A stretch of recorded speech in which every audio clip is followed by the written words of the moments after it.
Not always the biggest or the strongest, Luka Modric's brilliance lies in his vision, control, and composure. From war-torn Croatia to winning the Ballon d'Or, let's see how this midfield maestro became one of the best to ever play the game. How it all began.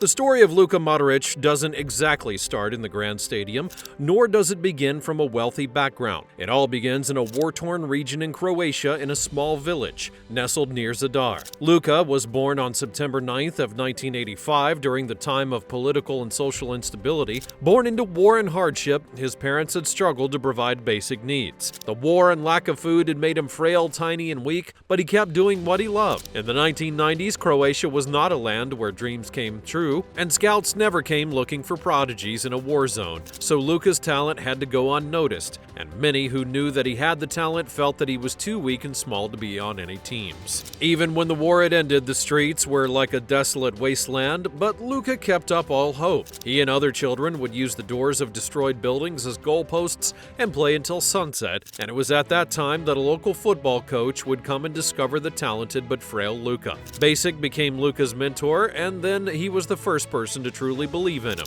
After discovering him, he would arrange for Luka to go to trials at Croatia's most prestigious club. However, Luka lacked the physicality needed to play professionally, and so he was turned down. He was used to things not going his way, and with the help of Basic, he secured another opportunity, this time with Dinamo Zagreb. Interestingly, Dinamo had seen a brilliant and technical player with undeniable dribbling skill, something that no one else had seen. Luka was physically weak, and many had wondered if he could handle the brutal top league, and so then he would be loaned out to another team in the Bosnian league in order to develop his stamina. It was there that he adapted to the heavy physicality and learned to avoid tackles, using his agility to glide past defenders. He began to think 2 steps ahead of avoid getting injured, and wasn't only surviving but also thriving. In 2003, he would be named the Bosnian Premier League Player of the Year. Every football fan dreams of making the right call and winning big. Now it's your turn to bet on your passion and turn your football knowledge into real crypto winnings. Welcome to Crypto Rush Sportsbook, where every match is an opportunity. Bet on your favorite teams, cash out instantly, and celebrate like a champion. Crypto Rush makes betting easy, fast, and 100% crypto-friendly. Visit Crypto Rush now and start your winning streak today. Use code CR50 and get $50 free to play sportsbook, slots, and casino games. Crypto Rush Sportsbook. Bet smart, win big. Dynamite in Dinamo. Luka returned to Dinamo Zagreb in 2004 after what had seemed to be a spectacular season in Bosnia, and he was no longer a weak teenager being shoved around by bigger players. He had developed into a fearless midfielder, but still needed to prove that he could dictate the outcome of a game at the highest level. Luka was then given out yet again on loan to Inter Zapresic, a small Croatian club where he immediately stood out, scoring and assisting, and by the end of the tournament he guided the team to an unexpected second-place position in the 2004-05 Croatian First League. By that time, Dinamo had seen enough and could no longer deny the talent. They then recalled Luka, giving him a spot on the first team. That's when he became the ultimate playmaker, delivering pure brilliance to the awe of all the fans, and despite his small frame, he was still tough, intelligent, and had a solid game IQ. He dominated the Croatian Football League from 2005 to 2008, helping his club to win 3 consecutive titles in 2006, 7, and 8. He also helped to win 2 Croatian Cups and a Super Cup, and became an incredible force on the pitch, catching the attention of many clubs in Europe. Arsenal would be the first club to take notice, and then came the eyes of Barcelona, Bayern Munich, and Chelsea. However, it would be the Tottenham Hotspurs who had made the first move. In April of 2008, Luka signed a $16.5 million deal with Tottenham. At that time, it would be the most expensive transfer in the club's history. Transfer to English football.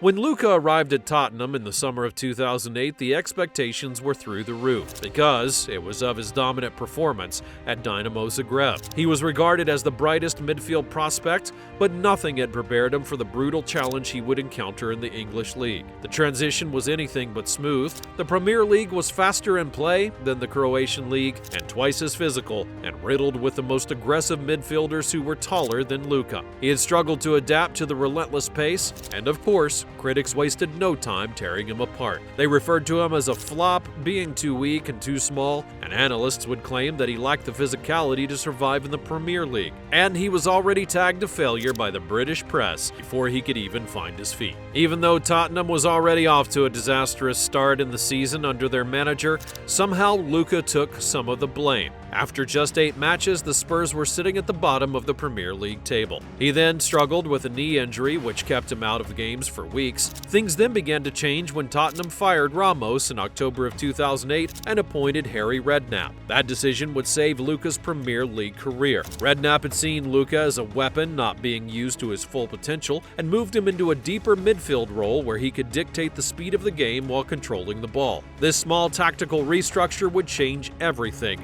and by the second half of the season, Luka was running the midfield, scoring his first Premier League goal in a 4-0 win against Stoke City, followed by another brilliant 2-0 win against Chelsea, where he outplayed the mighty Frank Lampard. By the end of the 2008-09 season, he had silenced all the critics, and things were going pretty well. He was establishing himself within the league, that is, until disaster struck. In August, Luka suffered a broken right fibula in a match against Birmingham City after a rough tackle. The injury would take him out of the field for 3 straight months, and just when he was gaining momentum. Many had feared that he may never return back the same, but he proved everyone wrong in December of 2009. He came back just in time to join the team to defeat Man City in a 1-0 victory, securing Champions League qualification for the first time in club history. It became clear that Luka was the savior of the Spurs. In the 2010-11 season, he had helped them to reach the Champions League quarterfinals in their first ever campaign, producing a masterful finish against AC Milan at the San Siro. He would then be voted as Tottenham's Player of the Year, and it was all done with the entire world watching. In the summer of 2011, Chelsea wasted no time throwing a $40 million offer for Luka, but Tottenham's chairman Daniel Levy refused to sell. The decision did not go down well with Luka himself. He was ready for a big move and felt that Chelsea was going to make a great fit for his skills. However, he was trapped in the Spurs for another season. This was where things started to get ugly. Luka had skipped training, aired his frustrations publicly, and became withdrawn. Despite all frustrations, though, he remained professional, playing as he normally would, though it just wasn't enough, and Chelsea would go on to win the Champions League that year, conquering Real Madrid. In August of 2012, Real Madrid signed Luka for $30 million. Many were curious as to how he would fare with a list that was already full of world-class midfielders like Alonso and Ozil, and the Spanish league was also unforgiving and expected instant success. Luka struggled to adapt in the first few months, as you would expect. The criticisms were out of this world, and he would be labeled the worst mistake of the season. Jose Mourinho was Madrid's coach at the time and wasn't exactly known for his patience, and so he kept Luka on the bench. That was until this devastating goal. Real Madrid was facing Manchester United in the Champions League round of 16 and were losing 1-0. The game was slowly slipping away, that is until Luka was unleashed in the 66th minute. He then curled a shot that changed the game and Madrid made a comeback, winning 2-1. By the 2013-14 season, Mourinho was gone, Ancelotti was the new coach, and Luka became unstoppable. He then led Madrid in securing their 10th Champions League title, known as the La Decima, and over the next few seasons, Luka evolved into the best and most complete midfielder in the world. Real Madrid won the Champions League in 2016, beating Atletico Madrid on penalties, and they won in 2017, dominating Juventus in a 4-1 victory. Finally, they won again in 2018, defeating Liverpool 3-1, overshadowing a prime Mohamed Salah. Real Madrid then became the first team to win it 3 times in a row, and Luka on his own was now a 4-time Champions League winner. Luka had now won it all, but Croatia was still a small underdog in the World Cups. The 2018 FIFA World Cup was a defining moment, though, as Luka dominated the tournament, bringing Croatia to the final. However, they lost to France 4-2. Luka won the Golden Ball as the best player, and that same year, the Ballon d'Or. He was the first player to break Messi and Ronaldo's dominance in a decade, and also won the UEFA Best Player in Europe and FIFA Best Man's Player, and was the best season of his career.